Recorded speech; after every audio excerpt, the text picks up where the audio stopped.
नमस्कार. टाइम्स डिजिटलमध्ये आपलं स्वागत आहे. कोकणातील सर्वाधिक खपाचे दैनिक रत्नागिरी टाइम्सचे टाइम्स डिजिटल आपल्यासाठी ताज्या बातम्यांचं वार्तापत्र सादर करत आहे. आजच्या ठळक बातम्या. शेवटच्या माणसापर्यंत न्याय पोहोचवण्याची जबाबदारी सरकार व न्यायव्यवस्थेची, सरन्यायाधीश भूषण गवई.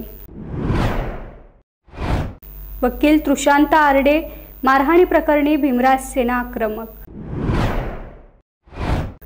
कोकण रेल्वे मार्गावर धावणाऱ्या गाड्यांचे नवे वेळापत्रक.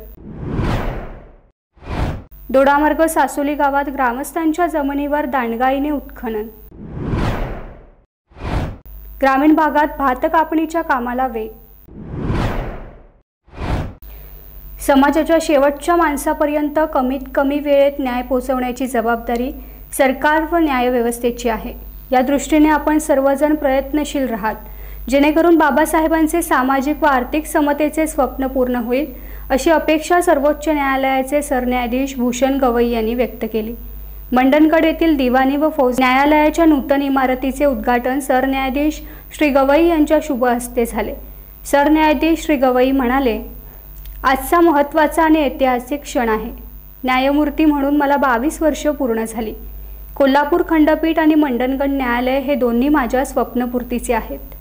याप्रसंगी मुख्यमंत्री देवेंद्र फडणवीस, उच्च न्यायालयाचे मुख्य न्यायमूर्ती चंद्रशेखर, उपमुख्यमंत्री एकनाथ शिंदे, पालकमंत्री डॉक्टर उदय सामंत, उच्च न्यायालयाचे न्यायमूर्ती मकरंद कर्णिक, पालक न्यायाधीश न्यायमूर्ती माधव जमादार, राज्य ग्राहक तक्रार निवारण आयोगाचे अध्यक्ष न्यायमूर्ती SP तावडे, महसूल राज्यमंत्री योगेश कदम, प्रभारी प्रमुख जिल्हा व सत्र न्यायाधीश विनोद जाधव, दिवाणी न्यायाधीश कस्तर अमृता जोशी, बार असोसिएशनचे अध्यक्ष अमोल सावंत, सदस्य संग्राम देसाई, वकील संघाचे अध्यक्ष मिलिंद लोखंडे, आमदार किरण सामंत, विभागीय आयुक्त विजय सूर्यवंशी, विशेष पोलीस महानिरीक्षक संजय दराडे, जिल्हाधिकारी मनोज जिंदाल आदी उपस्थित होते. रायगड जिल्ह्यात वकील तृषांत आरडे यांना झालेल्या मारहाणी प्रकरणी त्यांची पत्नी किशोरी आरडे यांनी पत्रकार परिषद घेऊन या प्रकरणाची सखोल चौकशी करण्याची मागणी केली आहे. अनुसूचित जाती जमाती अत्याचार प्रतिबंधक कायद्याच्या अंमलबजावणीसाठी वकील तृषांत आरडे हे लढा देत असतात. त्यांचेवर हल्ला करण्यात आला, त्यात त्यांच्या गाडीचेही नुकसान झाले. या संदर्भात भीमराज सेना आक्रमक झाली असून तृषांत आरडे यांच्या पत्नी किशोरी यांनीही याबाबत आपली भूमिका स्पष्ट केली. माझ्या मिस्टरांवर जो काही प्राणघातक हल्ला झाला ते आमदार महेंद्र थोरवे यांच्या सांगण्यावरूनच करण्यात आलेला आहे. जेव्हा हा हल्ला झाला तेव्हा त्या विकास भगत जो आरोपी होता तो बोलला का तुम्हाला माहिती आहे का मी कोणाचा माणूस, मी आमदाराचा माणूस आहे आणि आता तर तुला आम्ही गाडी सकट पेटवून देऊ, अशा धमक्या देखील देण्यात आल्या. ते लोखंडी रॉड घेऊन आले.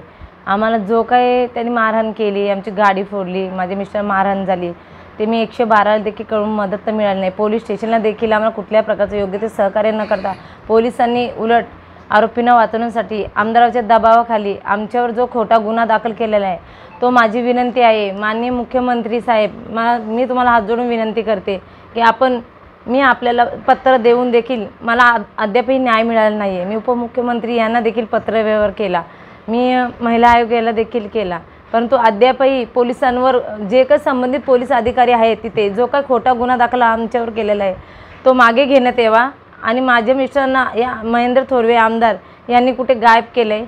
माझ्या मिस्टरांच्या जीवितास धोका निर्माण झाला आहे आणि तसेच माझ्या देखील जीवितास धोका निर्माण झालेला आहे. माझी एकच विनंती आहे की मला आणि माझ्या मिस्टरांना लवकरात लवकर न्याय मिळवून द्यावा आणि आमच्यावरचा जो खोटा गुन्हा दाखल केला आहे तो ताबडतोब रद्द करा आणि माझ्या मिस्टरांना जे काही पोलीस प्रोटेक्शन दिलेलं होतं कोर्टाने ते पुन्हा देण्यात यावं आणि जे काही संबंधित कोणीही दोषी आहेत पोलीस अधिकारी त्यांच्यावर कायदेशीर कारवाई करण्यात यावी आणि जो आमदार महेंद्र थोरवे आहे याच्यावर देखील कारवाई करण्यात यावी ही विनंती.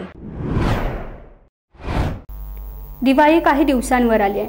कोकण आणि गोवा केरळपर्यंत नागरिकांना प्रवास करण्यासाठी कोकण रेल्वेचा मोठा उपयोग होत आहे. दिवाळीच्या तोंडावरच कोकण रेल्वेने 21 ऑक्टोबरपासून नवीन वेळापत्रक लागू करण्याचं धोरण आखलंय. त्यामुळे रेल्वे गाड्या बिगर मान्सून वेळापत्रकानुसार धावणार आहेत.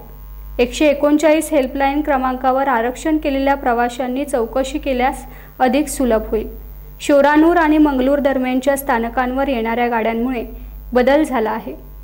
वेरूळ साप्ताहिक एक्सप्रेस, गांधीधाम साप्ताहिक एक्सप्रेस, ओखा द्विसाप्ताहिक एक्सप्रेस, भावनगर साप्ताहिक एक्सप्रेस, नुरुसागर साप्ताहिक एक्सप्रेस, मंगला लक्षद्वीप एक्सप्रेस, पोरबंदर साप्ताहिक एक्सप्रेस अशा अनेक गाड्यांच्या वेळापत्रकात बदल झालाय।